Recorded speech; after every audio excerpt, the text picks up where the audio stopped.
are back here at Down to Earth's Community Room. In our first segment, Dieter showed us how to make a great spread. That's great for picnics, parties, just to share or not share. And now you're going to teach us how to do a second spread. But before we do that, I just want to show everybody how beautiful the spread came out. And this one, I forget the name, but I know it was a white bean hummus. So, yeah, it's a white bean hummus. I'm going to give it a try because I have not tried it yet.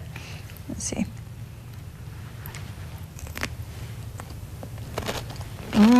It's very tangy, has a lot of lemon flavor with the zest and lots of herbs. We did a good job. I did pour that one thing in. I guess you could say I helped.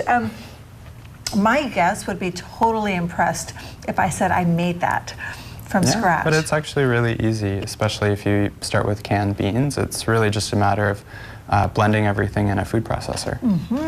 Oh, I love it. All right, what are we making next? So the second one is a smoky red bell pepper and walnut spread. It's called muhammada. It's popular in Syria and Turkey.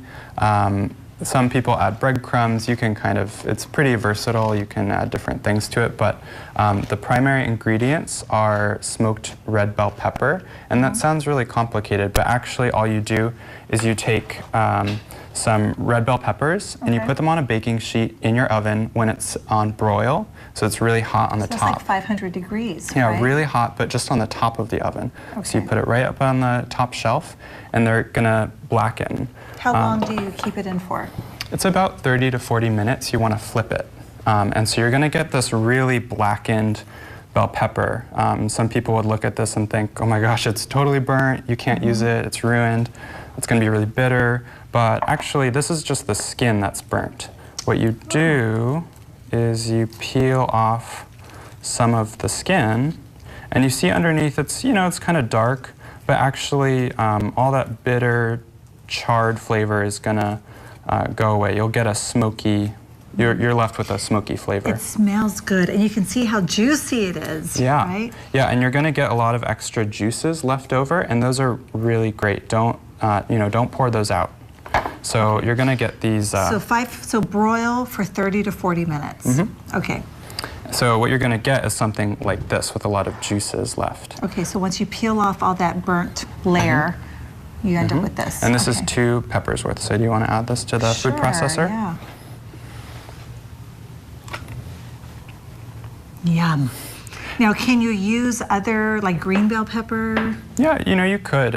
It will be a really different color, a really different flavor. This is kind of the classic muhammada, so that's why I'm using red bell pepper. Okay. So you can add about a cup of walnuts. Okay. And these are just lightly toasted, maybe for 15 minutes at 350 degrees Fahrenheit in the oven. That's it. Then you add some of the cumin right there. A little bit of paprika. And I'm sure if you're like me, you're wondering, well, how much paprika and how much cumin? But we're going to have the recipe, right, on our website. And then you guys have hundreds of recipes on your website. Yeah, we have a lot of recipes. With this, with the muhammada, you can use a lot of different, you can use a lot of paprika. You can completely cut it out if you don't like any spiciness. So maybe add some the garlic, the 3 cloves of garlic. 3 cloves, all right. And then this is an interesting product. It's called pomegranate molasses. It's really different from, blackstrap molasses, what most people think of here in the U.S. This is basically pomegranate juice that has been cooked down for over a really long period of time, so most of the water has evaporated. So you get this really sour, sweet syrup left, and that's what this is. And this is a really classic ingredient in this dish. So for this recipe, you cannot substitute a different kind of molasses. It needs to be this one. Yeah, it's quite different. Okay. So do you just want to add a little bit in here? Tell me when. Let's top. So it's pretty sour, but it's okay for it to be tangy. And add a little bit of olive oil. All right, look, Mom, I'm cooking. We're almost out of time, but we want to make sure, is that enough? More? And then a little bit of lemon juice, and I'm gonna add a little bit of salt while you add that. Okay, here.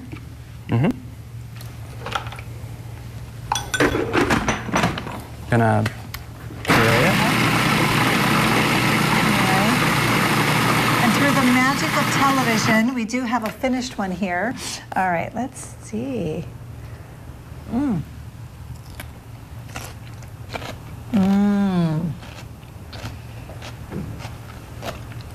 Yeah, so good. Yeah, the sweetness from the pomegranate molasses really adds a nice touch to it. Oh my gosh, I would put this on everything. I mean, I really like both, but they're just different, right? Different flavors. Yeah. Delicious. You could put this even with your sandwich. Yeah, this is great spread on a sandwich, or even just used as a sauce with like some roast vegetables or something. It's really great.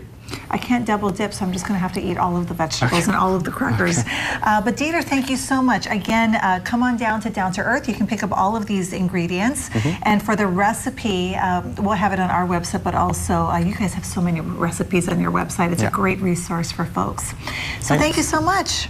Yeah, thanks so much, Trini. I'm going to go.